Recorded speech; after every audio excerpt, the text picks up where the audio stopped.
Yung pagpato ni Pangulong Trump ng taripa ay nasa diwa ng pagproteksyon ng sarili niyang industriya sa kanyang sariling produksyon ng mga bagay na tinatawag ng taripa at para kumita.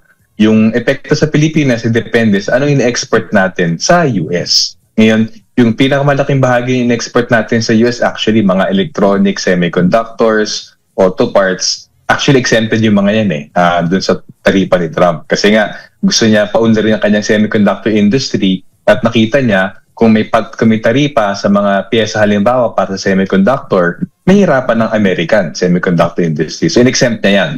Ganun din yung sa industriya ng kotse at iba pang mga tingin niya mahalaga.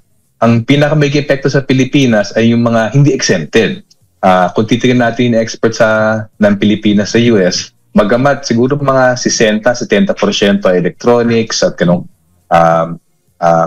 auto parts ganyan, ang mas maapektuhan na produkto ng Pilipinas ay yung pangunahin coconut oil, ikalawa fruits and vegetables, ikatlo mga maliliitan na to pero mga garments and textiles, furniture. So ang talagang pwede sabihing posibleng pinsala pa sa ekonomiya ng Pilipinas ay yung mga Filipino producers ng gulay, ng prutas, Filipino producers ng furniture, yung mga galing sa Cebu, yung mga ganyan, kasi mga Filipino producers na nagpo-provide para sa coconut oil, mga mag-isaka na nagpo-provide ng coconut oil. Kasi dahil tinaasan ni Trump ang taripa sa mga produkto na yan, mas magmamahal yung produkto na yan at depende kung saan yung tinatawag taripa sa mga kompetensya bansa natin. Kung mas mahal yun sa Pilipinas, di baka maano tayo, baka mawala.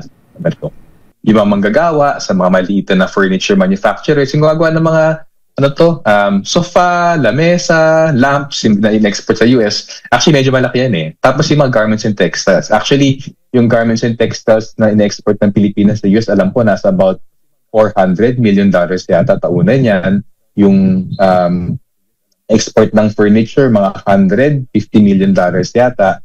So yung mga Filipino manufacturers na yan, matatamaan talaga sila. Siyempre, yung mga manggagawa nila, matatamaan sila dyan.